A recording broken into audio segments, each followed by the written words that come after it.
ओम जयंती मंगला काली भद्रकाली कपालिनी दुर्गा क्षमा शिवा धात्री स्वाहा स्वधा नमोस्तुते। जय माता दी। आप सभी भक्तजनों पर माँ काली अपनी कृपा दृष्टि बनाए रखें। आप सभी भक्तों के कष्टों, दुखों और भय को माता रानी दूर करें। भक्तजनों, आज चैत्र नवरात्रि की सप्तमी तिथि है। आज 15 अप्रैल 2024 है। आज का दिन माँ कालरात्रि को समर्पित होता है और आज हम कालरात्रि माता की कथाओं का श्रवण करेंगे। प्रेम से बोलिए जय माता दी, जय कालरात्रि माँ।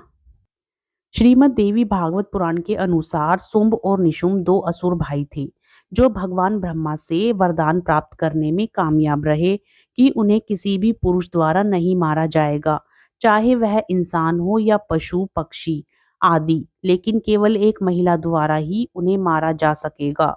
उन्होंने यह सोचकर यह वरदान चाहा कि वे हमेशा जीवित रहेंगे, क्योंकि वे ऐसी महिला के बारे में नहीं जानते थे जो इतनी शक्तिशाली हो कि उन दोनों को युद्ध में मार सके। इस प्रकार सशक्त होकर इन राक्षसों ने संतों की प्रार्थनाओं में खलल डालना शुरू कर दिया और उन्हें यातनाएं दी और उनसे किसी अन्य देवता की बजाय दोनों की पूजा करने के लिए कहा। देवताओं को यह एहसास हुआ कि वे दोनों भाइयों को हरा नहीं सकते। उन्होंने देवी के उस वादे को दोहरा दिया कि जब भी वे मांगेंगे वे उनकी मदद के लिए आएंगे। तब देवताओं ने मिलकर देवी की यह कहकर प्रशंसा की कि वह सर्वशक्तिमान है। इस ब्रह्मांड में सभी प्राणियों की प्रत्येक भावना और संवेदना में निवास करती हैं। जब देवता इस प्रकार व्यस्त थे तब देवी पार्वती वहां से गुजरी और जब देवताओं की प्रार्थना उनके कानों में पड़ी तो उन्हें दया आ गई और इस प्रकार उन्होंने अपने आप से एक और देवी बनाई जिसे कौशिकी के नाम से जाना जाता है। देवी के प्रकट होने के बाद पार्वती काली हो गई, जिसे देवी को कालिका नाम से भी जाना जाता है। इस प्रकार जन्मी देवी अत्यंत सुंदर थी और जब राक्षस भाइयों शुंभ और निशुंभ के शिष्यों चंदा और मुंड की नजर उन पर पड़ी तो उन्होंने तुरंत उनकी सुंदरता के बारे में अपने स्वामियों को बताया। उनकी सुंदरता के बारे में सुनकर दोनों भाइयों ने देवी के पास विवाह का प्रस्ताव भेजा। देवी ने उन्हें बताया कि उसने उसी से विवाह करने की प्रतिज्ञा की है जो उसे युद्ध में परास्त कर उसे बलपूर्वक अपने साथ ले जा सकेगा। इस प्रकार देवी द्वारा युद्ध के लिए उकसाए जाने पर शुंभ और निशुंभ ने पहले इस खूबसूरत महिला को हराने के लिए एक बड़ी सेना और अपने सक्षम सेनापतियों को भेजा, लेकिन पराजित होने पर उन्होंने चंड और मुंड को भेजा, जिन्हें देवी ने महाकाली का रूप धारण करके हरा दिया और इस प्रकार देवी का नाम चामुंडा भी था, जिन्होंने असुरों चंड और मुंड का सिर काटा था। जैसे जैसे युद्ध अधिक से अधिक भयंकर होता गया, इस युद्ध में देवी की सहायता के लिए 7 देवताओं के शरीर से 7 और देवी शक्तियां प्रकट हुई। उस समय युद्ध के मैदान में सर्वशक्तिमान राक्षस रक्त बीज को भेजा गया था, जिसे यह अजीब वरदान दिया गया था कि जहां भी उसका खून जमीन पर गिरेगा वह बीज या बीज का रूप ले लेगा और उससे एक और रक्त बीज उग जाएगा। उसे मारने के लिए देवी ने काली से रक्त बीज का खून जमीन पर गिरने से पहले ही चाटने को कहा। इस दौरान देवी ने राक्षसों का सिर काट डाला। फिर सभी शक्तियों ने मिलकर शुंभ को छोड़कर निशुंभ और उसकी सेना को मार डाला।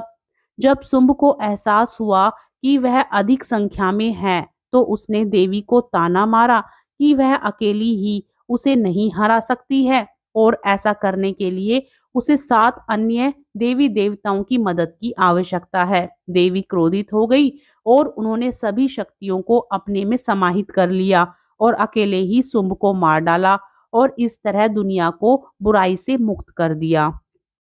जगत जननी मां अंबा ने राक्षसों का संहार करने के लिए मां काली का विकराल रूप धारण किया था।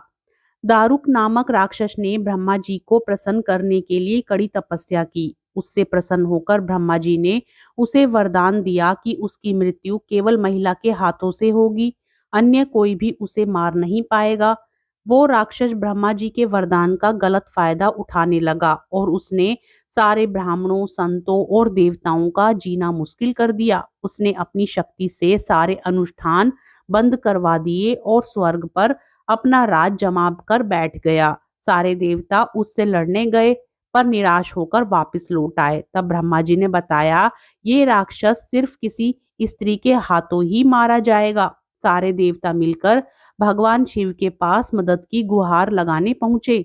दारुक राक्षस के आतंक के बारे में बताया। तब इस समस्या के समाधान के लिए भोलेनाथ ने जगत जननी मां पार्वती की ओर देखा और कहा, हे कल्याणी, जगत के हित के लिए और उस दारुक दैत्य के लिए मैं तुमसे प्रार्थना करता हूँ। इतना सुनकर माता पार्वती मुस्कुराई और अपना एक अंश भगवान भोलेनाथ में प्रवेश कर दिया। मां भगवती का वो अंश भगवान शिव के गले से अवतरित हुआ। भोलेनाथ ने तभी अपना तीसरा नेत्र खोला और उनके नेत्र के द्वार से मां ने भयंकर काली का विकराल रूप धारण कर लिया। उनके इस रूप को देखकर देवता व राक्षस वहां से भागने लगे। उनका रूप इतना भयंकर था कि कोई भी उनके सामने टिक ना पाया। मां काली के सिर्फ हुंकार से ही सारे दैत्यों का नाश हो गया। सारे असुर जलकर भस्म हो गए। लेकिन तब भी उनका गुस्सा शांत ना हुआ और उनके क्रोध की अग्नि से सारे लोग जलने लगे। देवताओं ने पुनः भोलेनाथ से मदद मांगी। तब महादेव ने मां काली के गुस्से को शांत करने के लिए एक बालक का रूप धारण किया। उनके इस रूप को बटुक भैरव भी कहा जाता है और उस बालक के रूप में भोलेनाथ जोर जोर से रोने लगे। उनके रोने की आवाज मां काली के कानों में पड़ी। माता ने उस प्यारे से बालक को अपने गले से लगा लिया और तभी माता वापस से अपने सौम्य रूप में आ गई। जय माता दी। तो प्यारे भक्तों, यह थी माँ कालरात्रि की कथा। हम आशा करते हैं आपको यह कथाएं पसंद आई होंगी। कथा पसंद आए तो कमेंट में जय कालरात्रि माँ जरूर लिखें और वीडियो को लाइक करें, चैनल को सब्सक्राइब करें। जय माता दी।